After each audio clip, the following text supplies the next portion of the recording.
Bom dia, igreja. Aê, agora ficou bom. Bom, para aqueles que não me conhecem, meu nome é Tiago, muito prazer, tenho o privilégio de ser o filho dos pastores Paulo e Velma, nossos amados pastores, e essa manhã estou tendo a honra de poder compartilhar aquilo que Deus tem colocado no meu coração e creio que já tem falado à nossa igreja. E antes de começarmos, só lembrando que meus pais pediram para avisar, mas nós também estamos cobrindo a igreja na Itália, do pastor Edivaldo e pastora Letícia, que vão estar conosco semana que vem aqui na igreja, e para nós estarmos orando também e cobrindo eles, porque Deus tem feito algo incrível lá, amém? E eu prometo que eu vou tentar falar devagar, mas eu não sei se eu vou conseguir, eu vou tentar, daí vamos ver, mas Deus vai nos capacitar, amém? Amém, eu queria orar para nós iniciarmos essa manhã. E antes de orar, eu queria ler um versículo que está em Provérbios 25, versículo 2. E aqui tem um texto que eu creio que é uma chave para nossas vidas como filhos de Deus e filhas, porque Deus nos revela um desejo do coração dele. E o texto diz assim: a glória de Deus é encobrir as coisas, ocultá-las, manter em segredo. Então faz parte da glória de Deus os seus segredos. Mas a glória dos reis é esquadrinhá-las, é buscar. E uma das definições no original de esquadrinhá-las é ser encontrado, ser buscado. E o porquê eu estou lendo esse texto antes de nós orarmos? Porque eu acredito que essa é uma manhã de segredos. Deus deseja revelar os seus segredos a nós como igreja. E é muito lindo porque os segredos é revelado pessoalmente por Deus. Eu posso subir aqui e falar, Jesus é bom, e isso pode trazer um segredo que talvez você não conhecia sobre a intimidade, sobre o amor, porque é o Espírito que fala ao nosso coração. E nesse momento nós vamos orar ativando essa expectativa e essa fé nos nossos corações, porque não depende de mim, nem de quem fale aqui, mas da nossa expectativa para aquilo que Deus deseja fazer. Esse é um desejo do coração de Deus, revelar um segredo.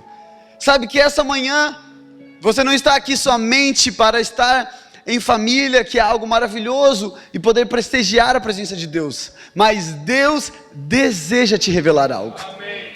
Ele deseja que você saia daqui diferente, não porque você vai estar mais feliz, ou porque o seu sentimento está com euforia, mas porque a sua fé foi renovada, e foi levada a um novo nível, e agora esse nível novo de fé, as coisas que antes te abalavam, não podem mais abalar.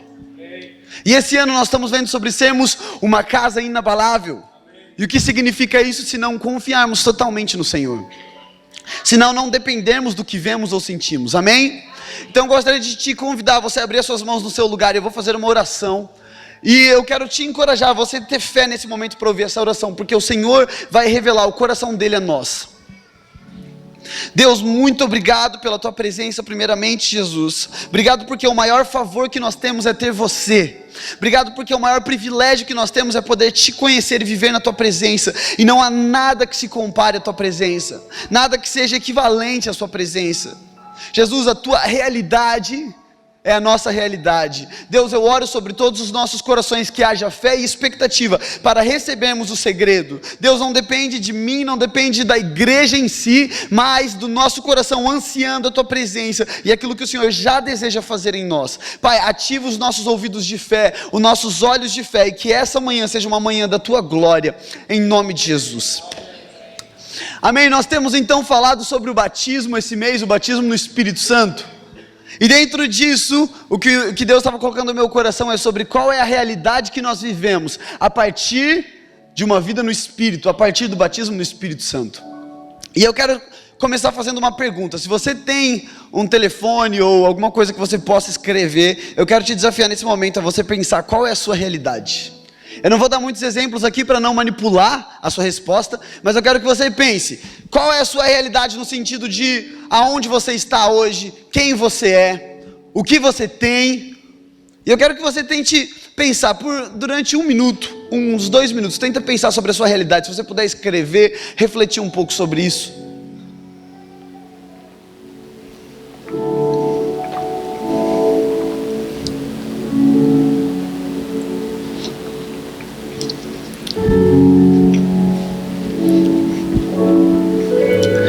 Tenta pensar o que você está vivendo hoje.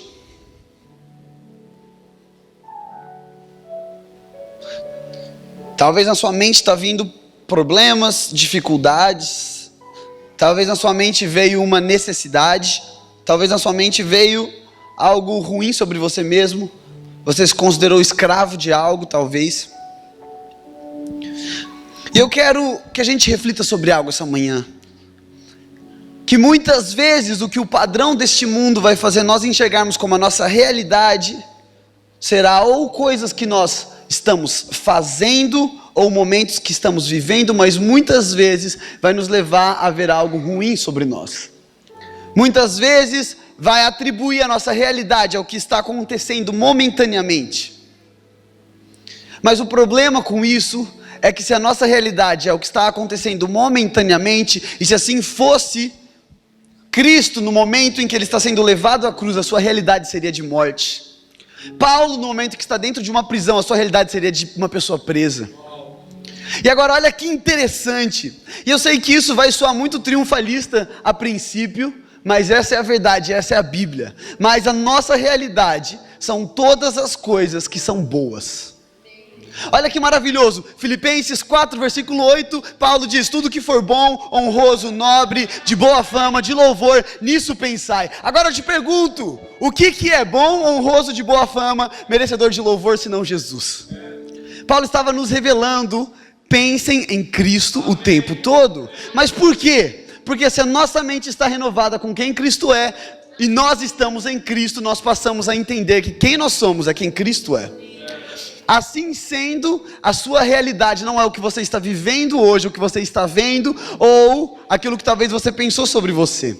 E eu quero ler um versículo em Romanos 8, versículo 37 ao 39. Olha que maravilhoso o que Paulo nos expõe sobre a nossa realidade.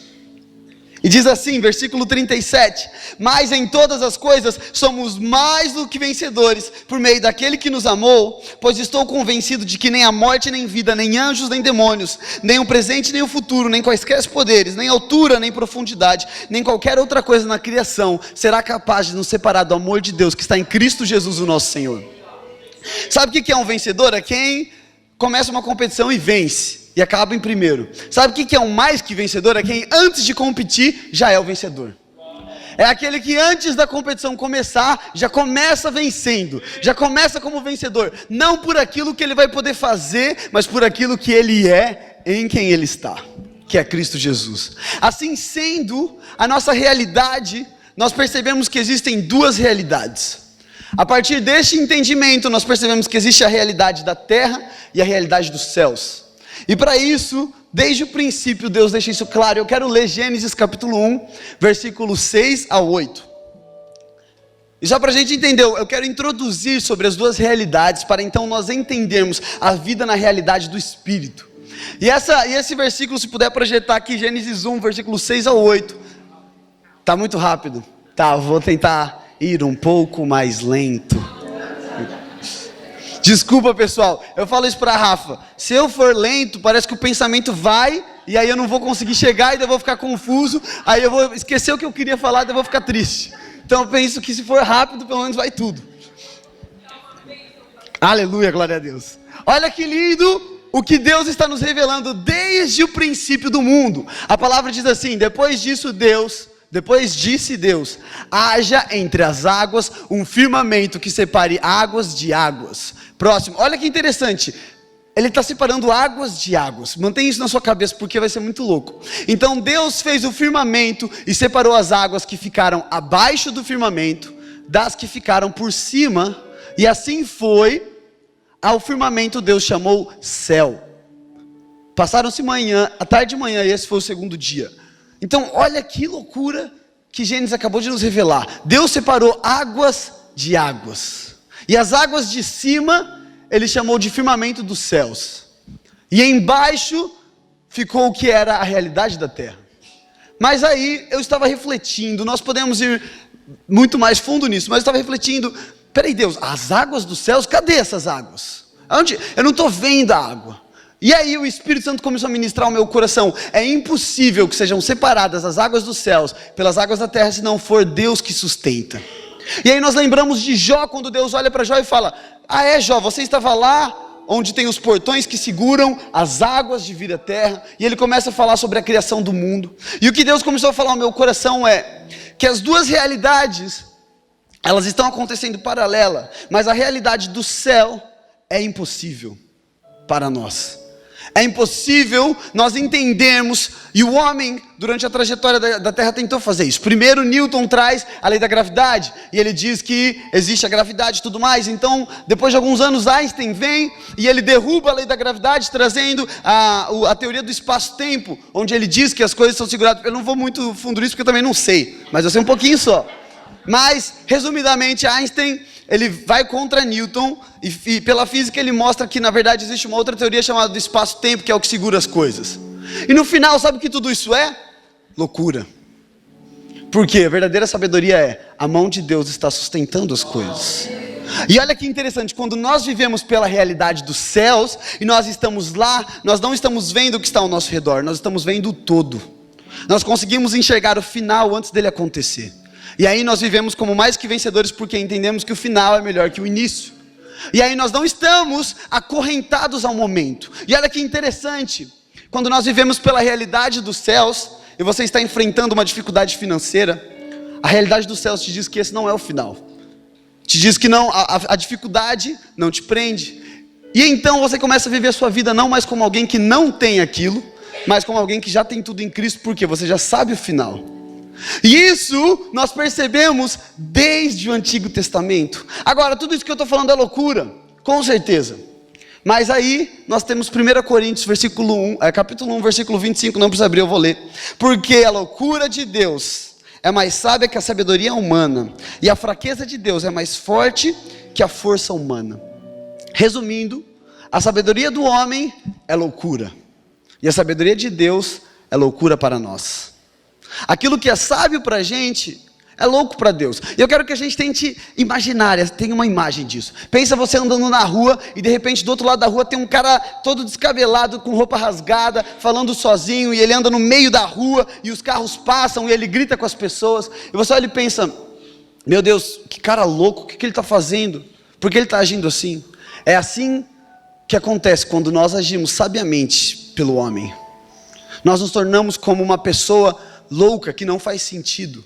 Sabe por quê? Porque o verdadeiro sentido, a única verdade é a realidade espiritual. A única verdade é aquilo que Deus diz. E sabe o que Cristo diz na cruz? Está consumado. O que significa? Isaías 53 nos revela que todas as dores e enfermidades, toda a morte, todo o medo, tudo isso foi levado na cruz. Então, se existe uma enfermidade no meu corpo, eu não sou enfermo. Tá, Tiago, mas olha aí, você está doente, olha o seu corpo está mal. Não. Por quê? Eu não vivo pela realidade da terra, eu estou olhando a realidade dos céus. Eu não vivo por aquilo que se vê, mas por aquilo que não se vê. Por quê? Até mesmo, se até eu morrer, o meu corpo não parar de estar enfermo, eu nunca vou ser enfermo. Porque eu vivo pelo que não se vê. E o que não se vê me diz que eu estou sarado, que eu estou são. Então a minha vida se torna um louvor e um testemunho de gratidão ao Senhor, porque eu não estou vendo o que o meu corpo me diz. E olha que lindo, 2 Coríntios, fala o que eu acabei de falar. Assim fixamos os olhos, 2 Coríntios 4,18. Não naquilo que se vê, mas no que não se vê. Sabe por quê? Porque o que se vê é transitório, mas o que não se vê é eterno. Se nós somos seres eternos vivendo aqui agora, então nós vivemos pela eternidade. Assim sendo, nenhum de nós é doente, nenhum de nós está em falta, nenhum de nós está preso ao momento. Então eu comecei a me perguntar: pai, tá, então como é que é viver pela realidade dos céus? O que significa isso? E aí eu quero que a gente leia rapidamente o Salmo 20. Nós vamos ler do versículo 6 ao versículo 7. E olha que lindo, esse é um salmo que Davi escreve antes de ir para a guerra.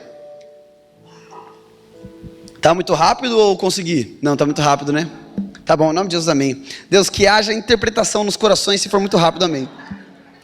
Então, antes de Davi ir para a guerra, o que acontece? Essa guerra em específico, Davi estava em um número menor. Davi tinha forças menores que o outro exército. E, olhando pela realidade da terra, era certo que o final dessa guerra era derrota. Mas o que acontece? Davi chama o povo de Israel para ficarem juntos. E olha o que eles fazem em unidade. Nós não vamos ler o capítulo todo, mas eu quero ler pelo menos o início. Olha isso, vamos ler o versículo 4 até o versículo 8. Aqui, essa parte é o povo cantando a Davi. Conceda-te o desejo do teu coração e leve a efeito todos os teus planos. Saudaremos a tua vitória com gritos de alegria e ergueremos as nossas bandeiras em nome do nosso Deus. Que o Senhor atenda a todos os teus pedidos. Espera aí, eles estão se alegrando antes de receberem a vitória? Por quê? E aí, versículos 6 a 8 nos revela o porquê. Olha o que Davi diz: agora sei que o Senhor dará vitória ao seu ungido, dos seus santos céus lhe responde como poder salvador da mão direita. Versículo 7, alguns confiam em carros, outros em cavalos, nós porém confiamos no nome do nosso Senhor. Sabe o que significa? Alguns confiam em dinheiro, outros em emprego. Eu confio no nome do Senhor. Alguns confiam nos médicos, outros confiam na sua própria habilidade, mas eu confio no nome do Senhor. E olha que lindo, Davi enxerga vitória antes dela acontecer, e ele está louvando ao Senhor por isso. Ele louva a Deus por algo que a fé dele está trazendo à existência. Mas aí a gente pergunta, qual foi o final dessa guerra? O que aconteceu com Davi então? E aí nós temos o Salmo 21, que é o salmo que Davi escreve depois da guerra. E nós vamos ler o versículo 5 ao versículo 7. São dois salmos maravilhosos para você ler em casa, mas olha esses versículos. Pelas vitórias que lhe deste, grande é a sua glória, de esplendor e majestade o cobriste. Fizeste dele, aqui está falando sobre o próprio Davi, uma grande bênção para sempre, e lhe deste a alegria da tua presença. Será que ele perdeu? Não. Davi vence essa guerra com um exército menor, em número menor, em força menor. Por que Davi vence? Porque antes mesmo de ir à guerra, pela realidade dos céus, Davi entende que não é ele que vai vencer a guerra, mas que o Senhor já concedeu vitória. Então Davi entra naquele momento engrandecendo e agradecendo a Deus por aquilo que Deus já fez, porque Davi é mais que vencedor. Ele entra vencendo, não porque ele pensou, não, eu vou vencer, eu sei que eu vou vencer, mas porque ele confiou no Senhor. Quando nós vivemos a realidade do céu e nós confiamos no nome do Senhor, mesmo que os nossos olhos não vejam, o nosso espírito vê, e é por lá que nós andamos. O pastor Gabriel, eu não sei se foi domingo ou no sábado, mas pregando ele disse, nós não vivemos pelo que vemos, mas vivemos por aquilo que esperamos. E aí Paulo diz, esperança que se vê não é esperança. Então eu quero te encorajar, se você está vivendo uma situação hoje, onde parece que você está preso, onde parece que não há saída nem solução, onde parece que esse é o fim de algo, onde parece talvez até mesmo que o seu sonho acabou, entenda que nós não vivemos por aquilo que vemos, mas pelo que esperamos. Tati, mas eu não estou vendo o final. Perfeito, justamente agora você está esperando em fé. Tati, mas eu estou duvidando se Deus vai fazer, mas fé não é ausência de dúvida. A fé é, apesar da dúvida eu creio, apesar do medo eu continuo andando, apesar de não saber se vai dar certo, eu confio em uma coisa, na bondade de Deus. Hebreus nos revela, Hebreus capítulo 11 versículo 6, revela que a fé é crer que Deus é e saber que Ele recompensa. O que significa? Para ter fé eu tenho que crer que Deus existe e que Ele é bom. Acaba aí. Tá, mas e o fim disso? Eu não sei, e verdadeiramente não me importa ver o fim aqui na terra, porque eu estou vendo o fim no céu. Sabe o que Hebreus 11 fala sobre os heróis da fé? Versículo 13 ao 15, se eu não me engano, diz que eles não chegaram a ver a promessa, mas eles nem estavam considerando isso. Por quê? Porque eles sabiam que eles tinham uma pátria superior, por isso eles eram estrangeiros na terra. O que significa que Abraão não viveu para ver a promessa, porque ele já tinha visto Cristo. Ele não precisava da promessa. Davi, pelo que Jesus nos revela no Novo Testamento, teve a revelação de Jesus. Como? Porque ele estava vivendo a realidade celestial. Pela fé ele foi revelado. O que é isso? Provérbios 25, versículo 2. A glória de Deus é esconder os seus segredos, mas a majestade dos reis é ter a revelação deles. Sabe que existe um homem, eu amo esse homem, chamado Enoque. Ele é no início, ele está no início, está em Gênesis, e ele foi arrebatado. E nós descobrimos, existem 1º e 2º Enoque, 2 livros que realmente existem, e os judaizantes leem até o dia de hoje. E nós entendemos quando Judas, um judeu, escreve sua carta, ele lia o livro de Enoque. E aí o que acontece? Judas transcreve uma profecia que Enoque fez. lá atrás, antes de Abraão, antes de Moisés, antes de Noé, antes de tudo. E sabe qual que foi a profecia de Enoque? Um homem que viveu muito tempo atrás, a segunda vinda de Cristo. Enoque profetiza a segunda vinda antes da primeira vinda. Como que Enoque sabia disso? Aí a palavra revela, Enoque andou com Deus. Sabe o que fez Enoque viver a realidade celestial? Foi a amizade de Deus. Não foram as coisas que Enoque deu para Deus, nem o que Enoque fez para Deus, mas foi Enoque entender que Deus fez tudo para ele, que Deus deu tudo para ele. A partir daí ele viveu essa realidade, e no momento que Deus começou a desvendar os seus segredos a Enoque, pensa comigo, se Deus revelou a segunda vinda antes da primeira a um dos seus filhos, por que hoje Ele não vai te revelar o seu futuro? Porque hoje Ele não vai te revelar aquelas coisas que o seu coração anseiam? Se a fé traz à existência as coisas que não existem, já parou para pensar que Deus talvez te levantou para ser um inovador no seu meio? Para trazer algo à existência que ainda não existe, não pelo muito pensar, não pelo muito estudar, mas pelo confiar na voz de Deus e crer que ela é boa, crer que é real. Olha isso, o que a realidade celestial nos leva a viver. E aí nós vamos para Elias. Desculpa, essa é só a introdução, mas eu vou acabar essa introdução. Elias, nós não precisamos ler. Na real precisamos, se puder projetar 1 Reis 18, 41. Nós vamos ler até o 46. Mas Elias foi um homem que ainda viveu na velha aliança, um homem que está no Antigo Testamento. Mas nós vemos um homem que vivia a intimidade com Deus e principalmente acreditava no que Deus falava. Olha que loucura, Deus falou para ele assim: vai para o rei que já te odeia, que quer te matar, e fala que não vai chover mais. Ele vai e faz. Aí depois Deus fala assim: foge para o lago de Querite, um lugar que não tem comida, que não tem nada para você morar, só tem cavernas, só tem lugares áridos. O que ele faz? Ele acredita em Deus, ele vai, chega lá, o que ele tem? Comida do corvo todo dia. O que ele tem? A água do rio para beber. O que ele tem? A morada do Senhor. Ele passa um ano se alimentando daquilo, sendo que a terra estava passando por um momento de seca pela falta de chuva. Aí Deus vai e fala: vai para Serepta, porque lá você vai encontrar uma viúva. O que Elias faz? Ele acredita no que Deus fala. Por causa disso, Elias passa a ver o que Deus vê. Olha que louco que esse texto vai nos revelar. E Elias disse, aqui Elias acabou de orar pelo fogo, queimar tudo, matou os profetas de Baal. Versículo 41. E Elias disse a Acabe: vá comer e beber, olha agora, pois já ouço o barulho de chuva pesada. Dá para ver o que está acontecendo aqui? A realidade celestial que Elias está acessando, porque Elias diz isso antes de orar. Elias diz isso antes da nuvem do tamanho da mão de um homem. Então como que Elias ouviu o grande barulho de chuva? Porque Elias vivia a realidade de Deus, e Deus disse: está chovendo.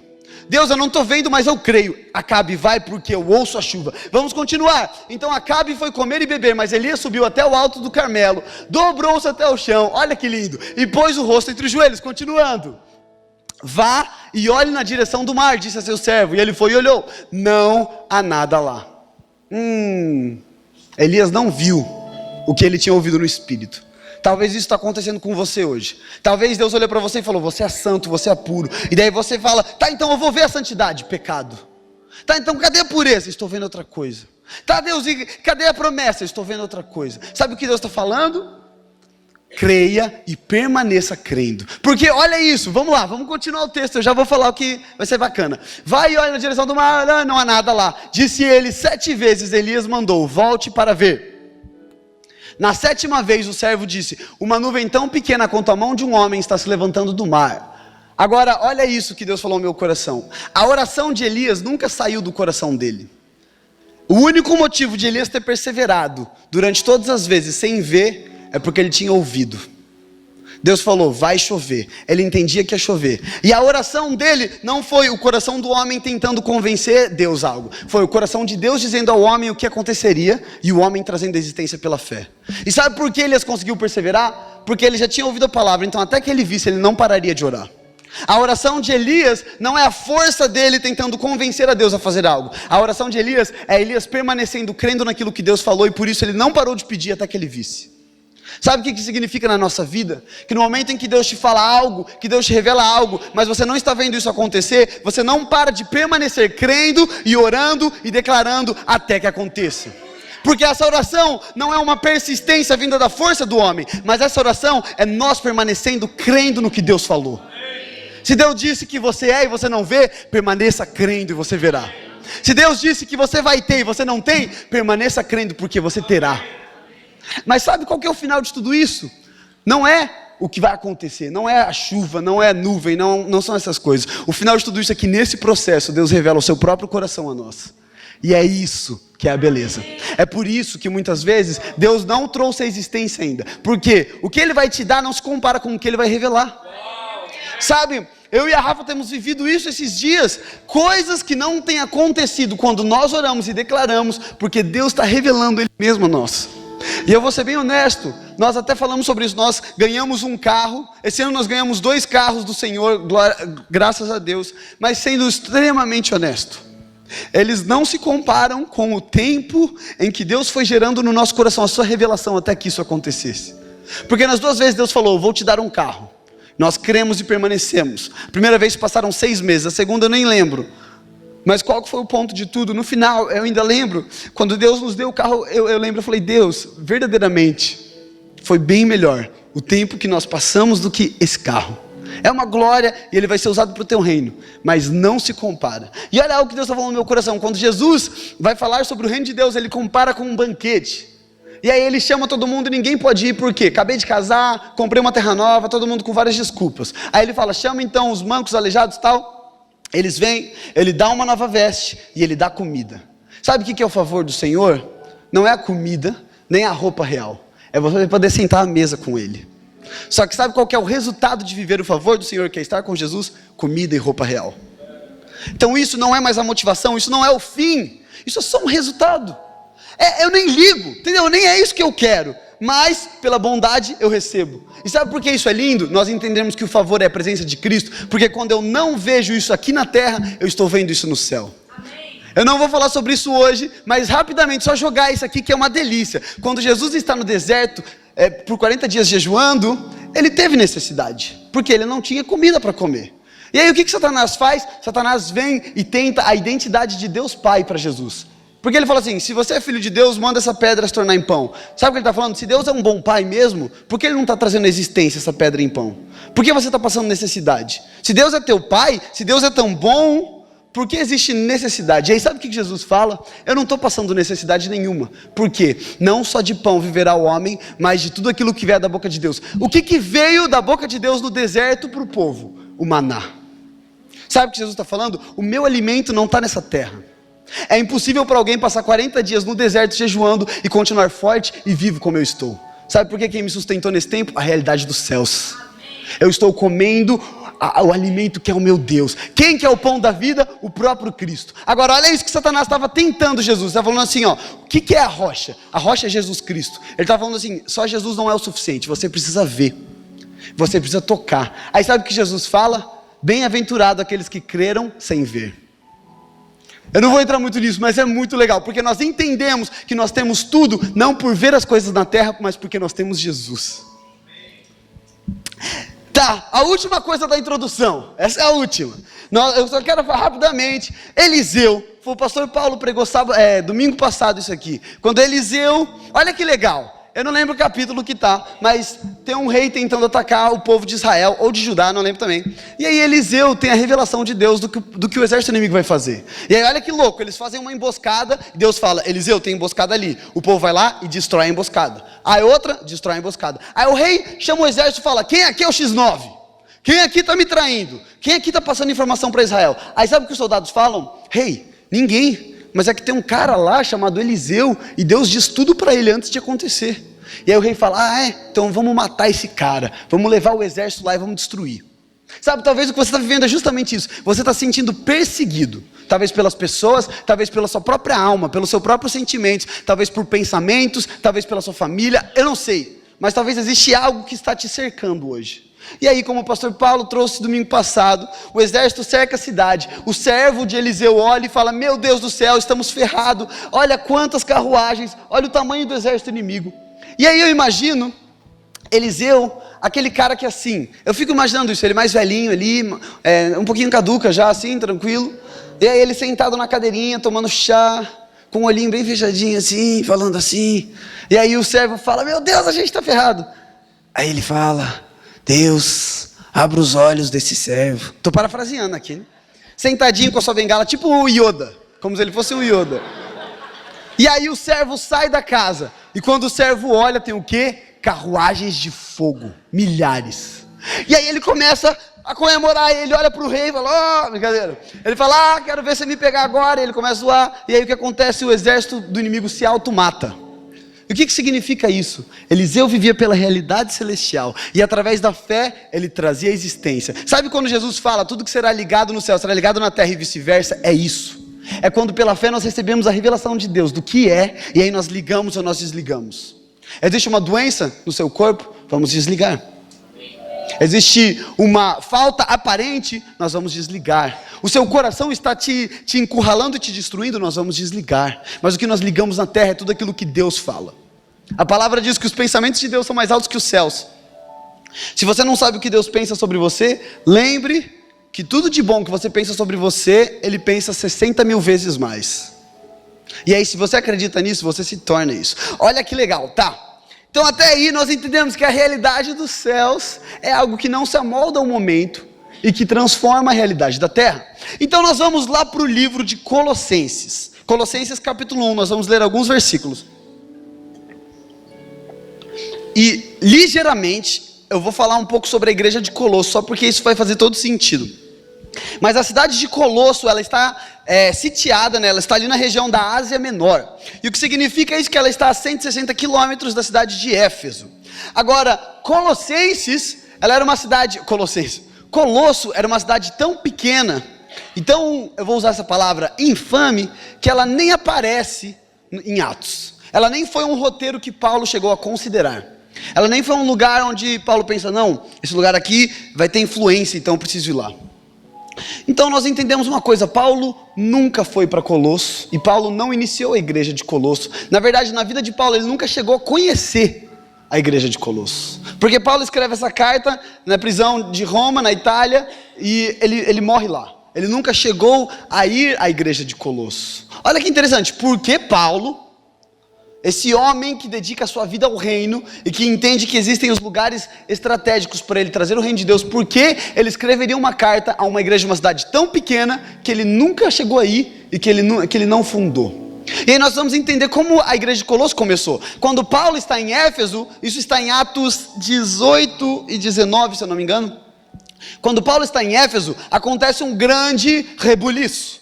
Paulo está lá pregando e o que acontece? Existia uma deusa em Éfeso chamada Diana, e essa deusa ela comandava o comércio da época, o que significa que eles vendiam estátuas de ouro da deusa Diana e tudo mais. Então eles faziam muito dinheiro em cima da religião de Éfeso. E aí quando Paulo traz a pregação do evangelho e o poder de Cristo se manifesta, essa religião começa a decair porque as pessoas se convertem e elas param de comprar as coisas da deusa Diana. Assim sendo, os comerciantes começam a ficar com muita raiva. Aí o que eles fazem? Eles estão irados, eles vão incitar o povo a pegar Paulo, só que eles não acham Paulo. Aí eles têm que pegar dois amigos de Paulo, Gaio, se eu não me engano, e Aristarco, mas eu não tenho certeza disso que eu estou falando, talvez. Mas eles pegam dois amigos de Paulo e eles levam para o teatro da cidade, que a capacidade da época era de 25 mil pessoas, segundo os estudos históricos. E o que acontece? Ali naquele teatro eles começam a gritar, grande é Diana dos Efésios, durante 2 horas. Quero que você pense, o povo com tanta raiva do que Deus está fazendo, que por 2 horas eles gritam e pensa que você está em cima do palco, olhando 25 mil pessoas te olhando com raiva, com pedra na mão, pronto para te matar, gritando, grande é Diana dos Efésios. Só que sabe o que eles fazem? Nada. Eles permanecem entendendo que o reino de Deus está chegando naquele lugar. E aí, resumindo essa história, um cara lá traz a calmaria para tudo, ninguém morre, beleza, todo mundo é disperso. Mas o que acontece? Existe um grande avivamento em Éfeso. E olha isso, o avivamento foi tão poderoso. É para ir mais lento. Foi mal. O avivamento foi tão poderoso que a galera ia no meio da rua e confessava os seus pecados em arrependimento. Gritavam, eu matei 3 pessoas, me perdoa. E aí eles começaram a trazer os livros de magia para jogar na fogueira. E eles queimavam as coisas que não pertenciam a Cristo. Agora pensa comigo, Atos 19, versículo 10, diz que este avivamento foi tão poderoso que a Ásia Menor inteira ouviu falar. E sabe quem se converteu lá nesse avivamento? Filemon e um outro cara que eu esqueci o nome. Epáfras, eu acho. Mas dois cidadãos de Colosso se converteram em Éfeso com Paulo. E o que acontece é que pela carta de Filemon nós entendemos que a igreja acontecia na casa dele. E que então esses homens foram um dos iniciadores da igreja. Eles não eram um pastor da igreja, eram outro cara. Mas, anyways, eles foram um dos iniciadores da igreja. Então eles se converteram com Paulo. Agora olha essa frase linda que um teólogo escreveu. Uma igreja de pessoas desconhecidas em uma cidade pequena recebe uma carta inesperada do grande apóstolo Paulo. E o porquê isso acontece está no versículo 3 ao versículo 5 de Colossenses capítulo 1. Olha que lindo! Vamos lá. Sempre agradecemos a Deus, o Pai do nosso Senhor Jesus Cristo, quando oramos por vocês, pois temos ouvido falar da fé que vocês têm em Cristo Jesus e do amor que têm por todos os santos. Olha aqui, para Paulo ter a sua atenção voltada a uma igreja, é porque o ouvir falar da fé e do amor era realmente algo real. Perdão, só tem uma rotinha aqui enquanto eu estava falando, foi sem querer. Então olha que lindo. Paulo ouviu falar de um amor e de uma fé extravagante. Aí eu te pergunto, tá, então o que essa igreja tinha? O porquê a igreja tinha uma fé tão linda que uma cidade tão pequena consegue chamar a atenção de Paulo? E aí o versículo 5 e 6 nos revela. Agora se prepara, porque o versículo 5 e 6 tem a chave da nossa vida. Se você quer viver como Cristo viveu na terra, 5 e 6. Vamos lá, olha que lindo, pode parecer confuso no começo, mas vai fazer sentido. Por causa da esperança que lhes está reservada nos céus, a respeito da qual vocês ouviram, por meio da palavra da verdade, o evangelho. Agora, versículo 6, o que chegou até vocês. Por todo o mundo, este evangelho vai frutificando e crescendo, como também ocorre entre vocês, desde agora, aqui está a chave, desde o dia em que ouviram e entenderam a graça de Deus em toda a sua verdade. Olha isso, a palavra ouviram, ela significa que você ouve e você crê, você acredita no que você está ouvindo. A palavra entenderam, ela vem a palavra original é epignosco, que significa, olha que legal, reconhecer a pessoa. Paulo está falando assim, porque vocês creram e reconheceram a pessoa da graça, que é Jesus. Sabe o que fez a igreja de Colosso viver um evangelho tão eficiente, tão lindo, que chama a atenção dos maiores apóstolos? Foi porque eles creram na verdade da graça. Foi porque eles creram no que Jesus falava. Se Jesus olhava para eles e falava, vocês são santos, mesmo que as suas obras não diziam isso, eles creram nisso. E sabe o que crer numa verdade nos faz viver? Eu vou dar um exemplo, esse exemplo não é meu, é do pastor Pio, da igreja Aba. Olha que legal, ele está falando sobre o que resulta em crer na palavra de Deus. E ele diz assim, um médico, ele não é um médico porque ele faz uma cirurgia. Ele faz uma cirurgia porque ele é um médico. Só que se ele tentar fazer a cirurgia antes de ser médico, ele pode matar as pessoas. Então, o fazer a cirurgia é um resultado daquilo que ele é. Se ele perder os braços e não puder mais fazer uma cirurgia, ele vai deixar de ser médico? Não, porque é o que ele é. E o que ele é produz o que ele faz. E o que nos faz entender isso? Quando nós, essa aqui é forte, quando nós tentamos viver como Cristo, sem entendermos quem nós somos em Cristo, nós matamos as pessoas. Como Pedro fez com a orelha de Malco. Nós pegamos a espada do Espírito, a palavra de Deus, e cortamos o ouvido das pessoas para ouvir a revelação de Jesus que estava ali. Porque nós achamos que precisamos condenar o pecado das pessoas. Porque nós confundimos e achamos que Jesus diz, eu vim aqui para condenar o mundo, não para salvá-lo. E aí nós acabamos jogando pedra nas prostitutas que encontramos, acabamos excluindo os Zaqueus que vêm ao nosso caminho, e negando o amor a Marias Madalenas. Por quê? Porque tem 7 demônios. Ela não merece o evangelho. Essa pessoa é muito mal para Jesus. E aí nós nos tornamos, e essa que dói, nós nos tornamos muro entre as pessoas e Cristo. Mas olha o que Jesus está nos revelando. Quando eu entendo quem eu sou em Jesus, se eu sou um médico, quando eu vejo uma pessoa em necessidade, eu aplico uma cirurgia. Eu trago um diagnóstico verdadeiro. Quando eu entendo quem eu sou em Jesus, as ações e as obras de amor de verdade fluem como um rio. Elas não se iniciam em mim, elas se iniciam na minha mente através das verdades de Cristo. E olha isso, não sou eu que digo isso, mas isso está lá em João 15, versículo 1 adiante, mas nós não vamos ler, mas eu só quero dizer, quando Jesus vai falar sobre a sua igreja, sabe o que a comparação que ele usa? Ele fala assim, eu sou a videira verdadeira.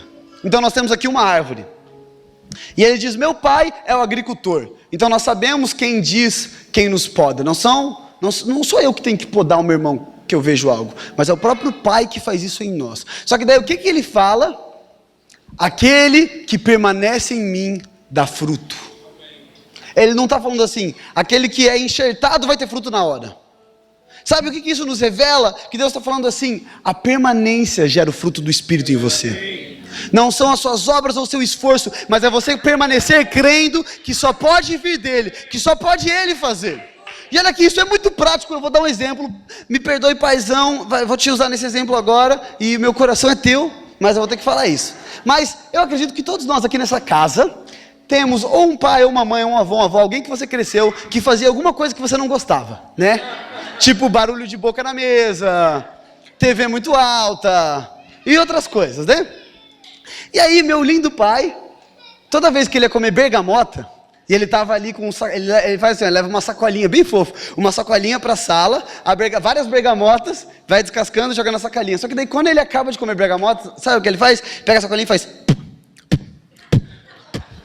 E aí eu lembro que eu ficava vendo TV, eu ficava, meu Deus, para de fazer. Mas eu não vou falar isso, porque não é culpa dele, ele não está fazendo nada de errado. Sou eu que estou errado de estar irritado, mas aquilo me irritava. Beleza, os anos se passam, eu me caso, de repente me pego no sofá de casa com uma bergamota fazendo. Aconteceu isso. Acontece, né? Já era. No momento que estou fazendo, e eu percebo, não acredito. Eu me tornei meu pai. E sabe o que isso nos revela? Meu pai nunca me ensinou a cuspir a semente. Ele não teve que falar assim, filho, toda vez que você comer bergamota, não tira a semente com o dedo, faz. Ele não me disse isso, mas por que eu passei a fazer isso? Eu nem queria fazer. Mas por que eu passei a fazer? Porque eu convivi com ele. Eu fiz o que meu pai faz. Não porque ele ficou jogando isso na minha cabeça, mas porque eu vi ele fazendo. Porque eu estive com ele. Você provavelmente tem alguma coisa assim que eu sei. Mas o que isso nos revela? É João 15, a permanência te leva a se tornar igual. Quando você permanece ouvindo o que teu pai diz a seu respeito, quando você permanece entendendo que você é santo, puro, que você é chamado, que você é mais que vencedor, que a sua realidade não é o que você vê, mas é o que você espera, de repente você está vivendo o que você espera. De repente está trazendo a existência. Por que Noé construiu uma arca? Porque ele ouviu. Por que Abraão saiu da sua terra? Porque ele ouviu. Ele ouviu aqui as pessoas falando? Não, ele ouviu a realidade celestial. Abraão sai da sua terra, mas ele não vê a terra prometida, porque ele não vivia pelo que se vê, mas pelo que não se vê. E aí eu quero te encorajar, eu quero te falar algo. O pastor Vitor Azevedo fala isso, é muito profundo. Nós precisamos entender aonde a nossa fé está. Se a nossa fé está na fé em você, não, tenho fé que se eu falar muito vai acontecer. Eu tenho fé que tal vai ser. Isso vai falhar uma hora. E o que isso vai gerar? Ou uma frustração de eu não tenho fé o suficiente, eu preciso fazer mais, ou Deus não é verdadeiro, Deus está mentindo. Agora, se nós temos fé na bondade de Deus, no momento em que eu peço e eu não recebo, eu entendo que a resposta é a bondade. Eu entendo que o não dar, na verdade, é Deus sendo muito bom. E Ele está me ensinando algo que se Ele me desse eu não aprenderia. E Ele está gerando em mim, Ele está trazendo a existência em mim, o caráter de Cristo que já estava aqui, mas eu não sabia. Sabe por que Tiago 1, do 2 ao 6 diz que a prova da nossa fé produz perseverança, e a perseverança nos faz ser íntegro e maduro, e não nos falta nada? Porque no momento de prova da fé, que significa provar se nós cremos que Deus é bom mesmo, e vamos permanecer até que vivamos isso, ela traz o caráter de Cristo que já está em nós, mas nós não vimos. E é por isso que a gente se alegra. E sabe, hoje de manhã, essa madrugada, o Levi acordou chorando e eu acordei irritado. Provavelmente você é pai, já teve algum momento assim, né? Você está com seu filho no colo e você quer amassar ele. Estou confessando meu pecado. E aí eu estava com o Levi e ele estava, há tipo uns 40 minutos. E eu chacoalhando, e meu Deus, cantando e pulando, e ele não parava. E aí beleza, parou, dormiu. Mas aí acordou rapidinho. E acordou todo mundo da casa, certamente. E aí a gente acordou bem cedo, e eu acordei irritado, nossa, eu estava muito irritado. E aí já vem o pensamento, meu Deus, vou pregar e estou irritado. preciso orar, preciso tal. E Deus falou, 1 Coríntios, capítulo 12, versículo 10. Regozijo-me nas fraquezas por amor de Cristo, pois quando sou fraco é que sou forte. Deus falou, sabe por que você acordou irritado? Porque eu quero que você seja a minha força agora. Porque eu quero que você se desirrite, não pelo que você pode fazer, mas porque eu vou gerar a paz. E foi muito louco, porque eu estava ali lavando a louça de manhã, irritado, tipo, sabe quando você pega a louça, põe na água e tira? E aí, quando ele falou isso ao meu coração, eu falei, Deus, eu creio. Foi crer para ver. De repente, eu estava calmo, eu estava sorrindo, ô Levi, seu lindo. Postei um versículo no Instagram, peguei meu filho, fiquei com ele. Por quê? Porque quando sou fraco é que sou forte, porque não sou eu, mas Cristo em mim. Então, o que significa? Quando nós permanecemos em Cristo, nós nos tornamos como Cristo. E eu quero te encorajar, se você não está vendo ainda, permaneça crendo, como Elias.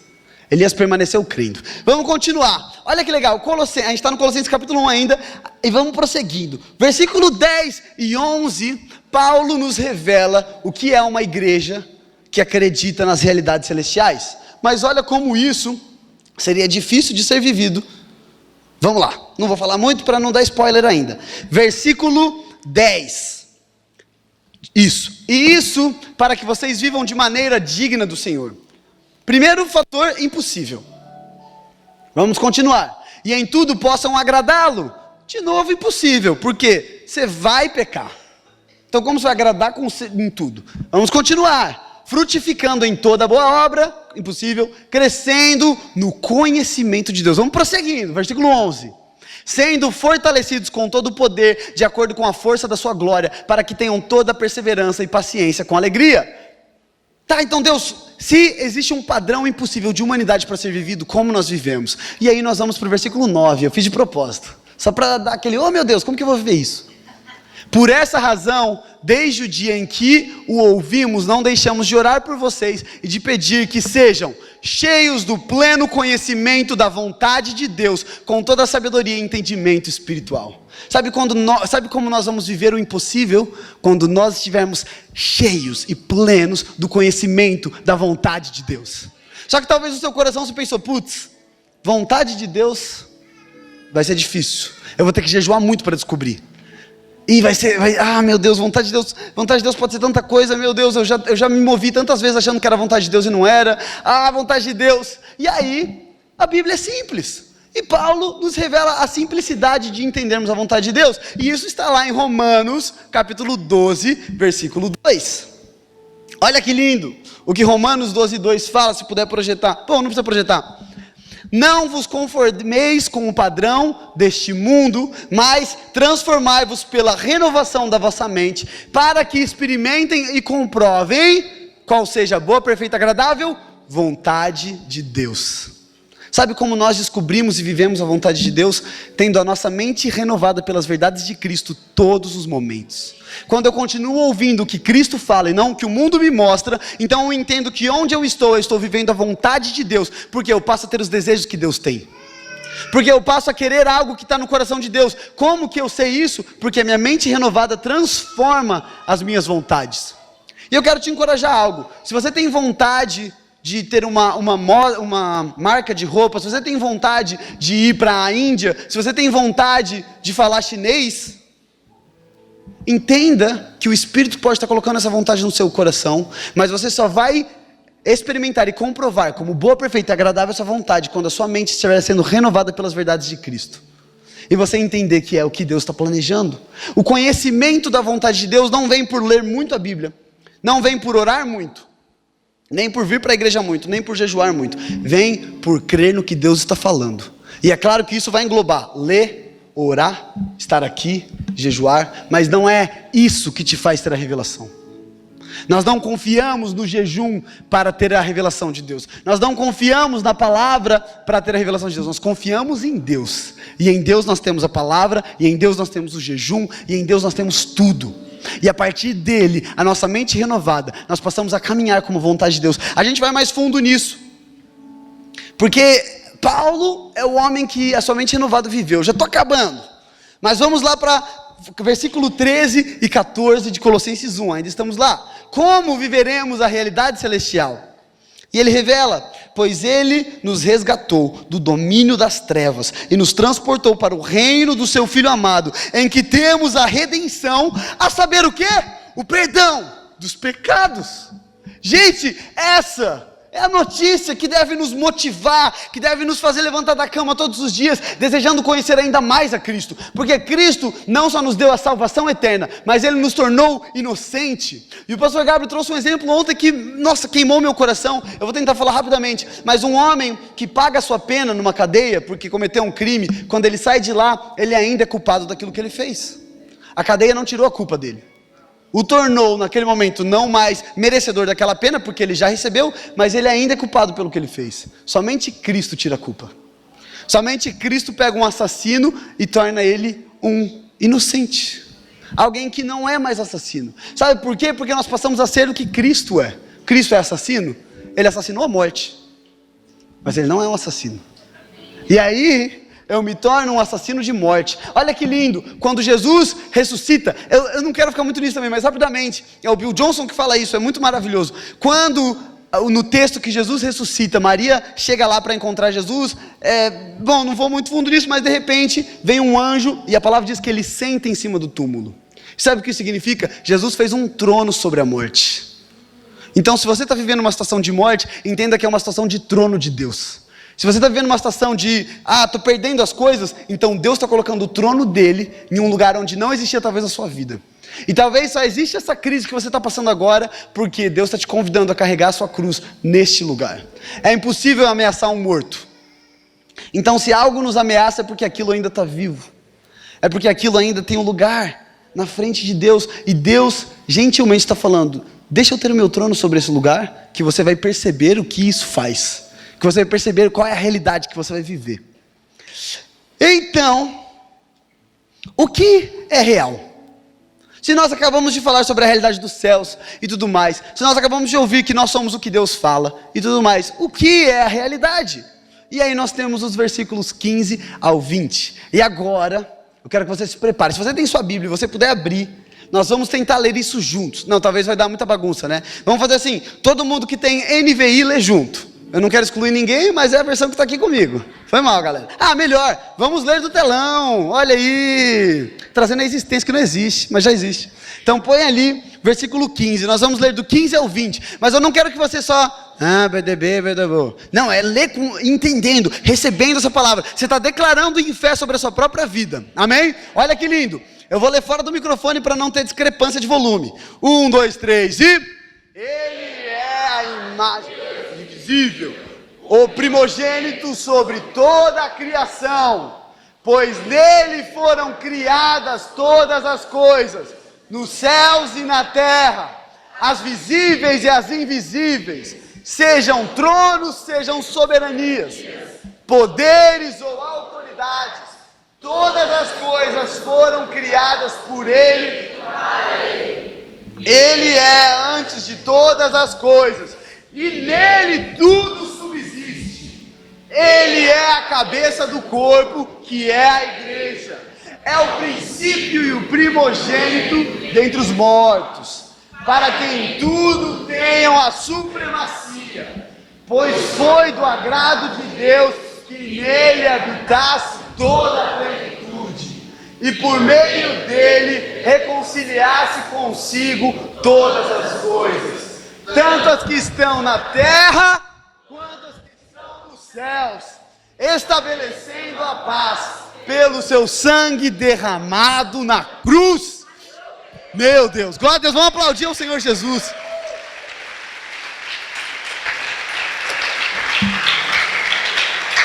E aqui eu quero te encorajar. Toda vez que você estiver sem fé, toda vez que você estiver se sentindo mal sobre você mesmo, você vai abrir Colossenses 1, 15 a 20, você vai declarar isso sobre a sua própria vida. Em Jesus está tudo. Nós estamos em Jesus. Então nós temos tudo o que precisamos nele. E olha que lindo, para nós encerrarmos, versículo 16, ele fala exatamente isso. Pois nele foram criadas todas as coisas, nos céus, a realidade dos céus, e na terra, as visíveis e as invisíveis, a realidade do céu de novo. Sejam tronos ou soberanias, poderes ou autoridade, todas as coisas foram criadas por ele e por meio dele. O que significa que dele vem tudo. Tudo que você precisa nessa terra está em Jesus. Todas as necessidades que existem no seu coração, Cristo é a resposta. Tudo está em Jesus. Todas as coisas que não existem, elas passam a existir a partir de Jesus. É Jesus que se torna a nossa realidade. Tiago, você está triste? Abatido, mas não desanimado. O que significa? Na terra eu estou vendo algo, mas na minha fé eu vejo outra coisa. Tiago, você tem dinheiro esse mês? Sem, mas com. Eu não vejo dinheiro na minha conta, mas eu vejo a provisão vinda dos céus. Eu caminho por essa provisão. Eu vivo pelo que eu espero. E a minha realidade se torna essa. Tá, Tiago, mas olha como você está sofrendo. Olha como você acabou de perder R$1 milhão. Como assim você é próspero? Como assim você é rico? A minha prosperidade não é o que eu tenho. A minha prosperidade é Jesus. Jesus é a maior riqueza desse mundo. Jesus, a palavra em 1 Pedro diz que a fé é mais valiosa que o ouro puro e refinado. Vamos nos desafiar a acreditar nisso e viver pela fé e não pela nossa conta bancária? Vamos nos desafiar a crer nisso e dar passos pela fé e não pelo que o dinheiro nos mostra? Tá, como você vai fazer essa viagem? Você não tem dinheiro para passar um mês? Mas não sou eu que pago. Tá, Tiago, mas isso você não é responsável pela sua própria vida? Não, Cristo é responsável pela minha própria vida. Se vós, sendo maus pais, sabem dar bons presentes aos vossos filhos, ainda mais o Pai que está no céu saberá dar o seu Espírito aos seus filhos. Como eu vou querer tomar o controle da minha vida, se eu posso confiar no meu Pai? Para que eu vou tentar resolver os meus problemas, se eu posso ser mais que vencedor? E receber a resolução de Deus. Agora, olha que lindo, eu quero muito acabar, eu estou muito acabando mesmo, mas Atos 28, versículo 2 ao 6, Paulo está indo para Roma, ele está sendo preso, e Paulo vivia pela realidade celestial, então ele está no caminho da prisão, mas não, porque ele não era preso. Mas vamos lá, ele chega numa ilha porque o seu barco naufraga, e aí nessa ilha, a galera da ilha gostou, recebeu eles bem, fez uma fogueira, e preparou tudo lá, um jantarzinho para eles. E aí a palavra diz que Paulo foi pegar uns gravetos. Sabe o que acontece quando nós não vivemos pela realidade dos céus? A gente vê coisas como consequência ou acaso. Se eu não tivesse, não teria acontecido. Se eu não tivesse saído de casa hoje, eu não teria batido o carro. Se eu não tivesse falado isso, eu não teria sido demitido. Mas quando nós vivemos pela realidade do céu, tudo é propósito. Sabe, quando Jesus estava na terra, e aí tem um cara cego, os discípulos olham, quem pecou? O pai ou ele? Jesus fala, nenhum dos dois. Ele está assim para que se manifeste a glória de Deus através de nós. Sabe o que Cristo nos revela? Na realidade dos céus, acabam os porquês e existem paraquês. Por que eu estou sem dinheiro, Deus? Não. Para que eu estou sem dinheiro, Deus? Para que se manifeste a provisão divina. Para que essa doença está na minha vida? Para que se manifeste a cura. Para que eu estou enfrentando esse problema na minha família? Para que se manifeste o amor. E eu vivo em propósito, de propósito em propósito. E aí eu me torno inabalável, porque nada mais dita as minhas ações senão os céus. Eu não me movo pelo que eu vejo, eu não me movo mais pelo medo, eu não me movo pela vergonha, eu me movo pela fé. E a fé é a certeza das coisas que não se veem. E olha que lindo então, Paulo é picado por essa cobra, e a palavra diz que ele chacoalha o braço, e a cobra cai ali no fogo. E aí o que acontece? O pessoal da ilha fala, ele verdadeiramente é um criminoso, porque ele não morreu no mar, mas a justiça veio sobre ele, e ele vai morrer agora. Só que, Paulo senta com a galera, e ele não morre. E ele fica ali, e a palavra diz que eles esperaram um tempão, até que Paulo morresse, e ele não morreu. E aí sabe o que acontece? Eles viram e falam, peraí, se esse cara foi picado por uma víbora, e ele não morreu, então ele é um Deus. E eles chamam Paulo de Deus. E aí a gente pensa, meu Deus, que heresia, chama Paulo de Deus. Só que olha que louco, Paulo era Deus, porque Paulo era Jesus na terra. Porque Paulo estava em Cristo. E quando eles olhavam para Paulo, eles não viam um homem se esforçando para ser justo. Eles viam um Deus em forma de um homem. Eles viam um Deus na terra. Quando eles falam, esse homem é um Deus, é porque eles estão vendo algo que somente Deus faria.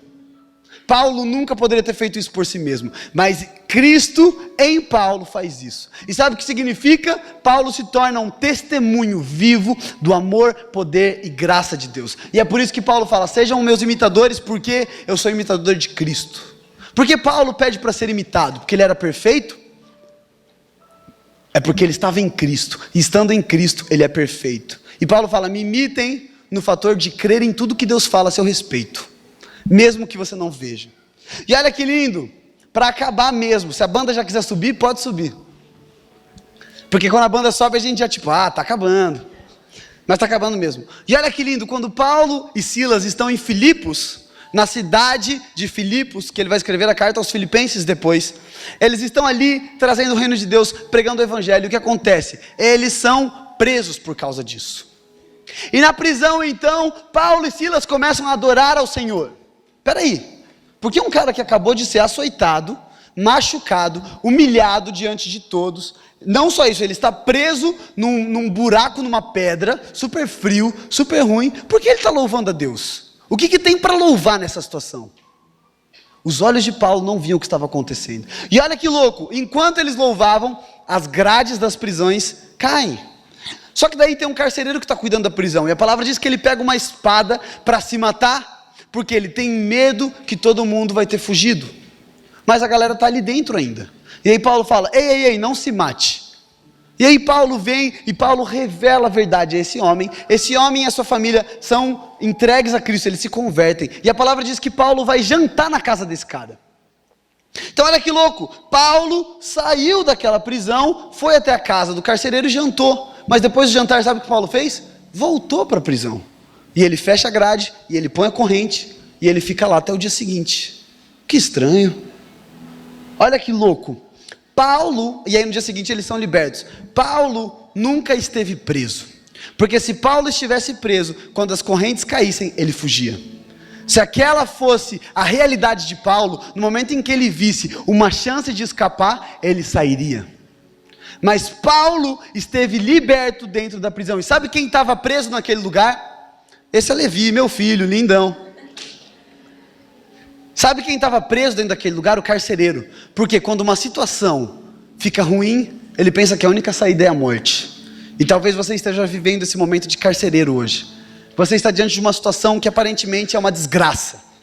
E você pensa, meu Deus, não tem saída, senão a minha destruição, senão a minha morte. Mas aí Paulo revela a ele a verdade do evangelho. E aí ele é livre. E sabe o que isso significa?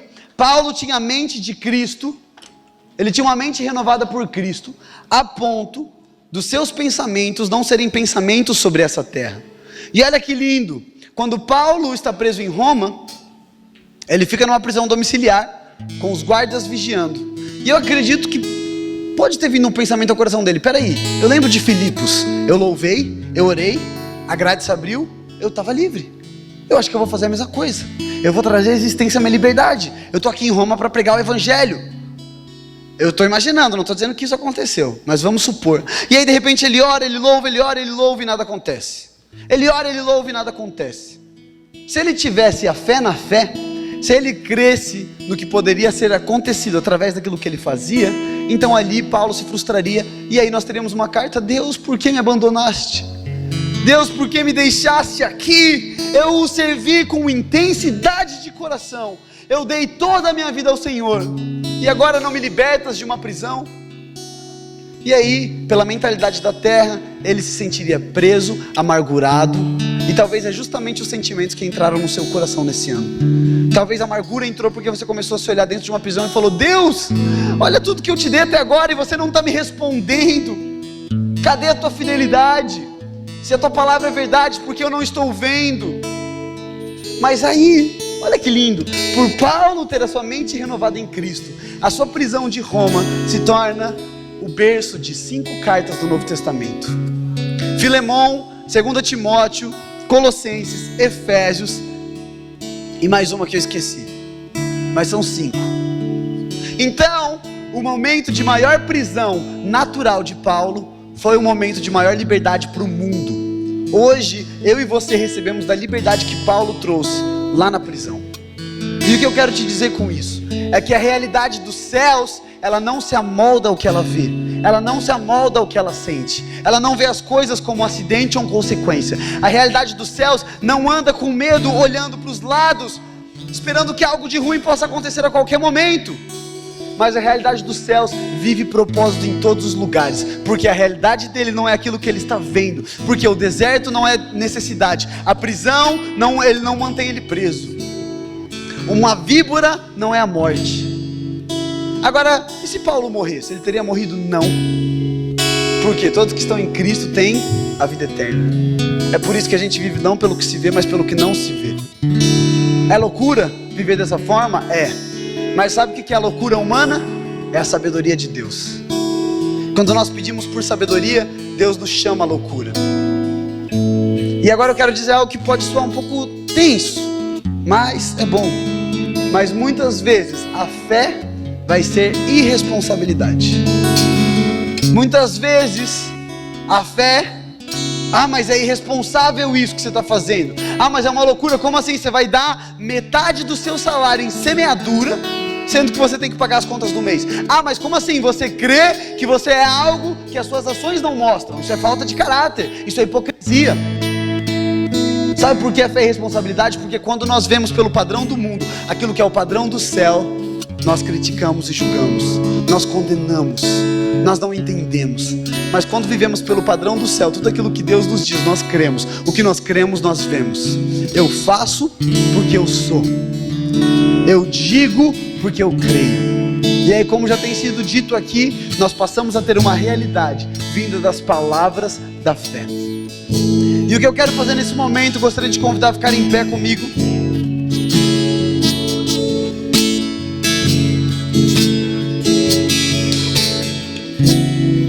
E o que nós vamos fazer nesse momento não vai ser algo que pessoas vão fazer por você, ou que eu vou fazer, mas vai ser algo que vai vir do seu interior. Se o desejo do seu coração nessa hora é viver a realidade dos céus, mas você está falando, Ti, eu tenho medo, eu não sei se eu vou conseguir. Perfeito, porque se você soubesse, você não conseguiria. Sabe o que Jesus diz? Isso é muito lindo. Jesus diz, quando os fariseus perguntam, Jesus, será que nós somos cegos também? Jesus olha para ele e diz assim, todo aquele que vê tem pecado, mas aquele que não vê não tem pecado. Olha o que Jesus está falando. Se você acha que você está conseguindo viver o evangelho, porque você olha para você e pensa, olha, eu estou conseguindo fazer isso, estou conseguindo fazer aquilo, está errado. Mas quando você entende que você é cego e em você não há capacidade para caminhar, se não for pelos olhos de Cristo, então tem vida. Então quero te dizer algo, se você se sente muito distante, pouco espiritual, tem pouca fé para viver isso, então é justamente o caminho para você viver isso.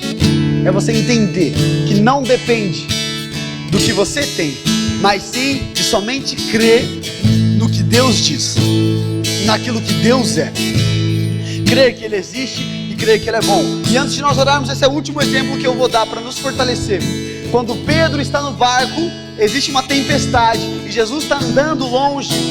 Jesus fala, não tenho medo, sou eu. Aí Pedro fala, se é você, então me chama.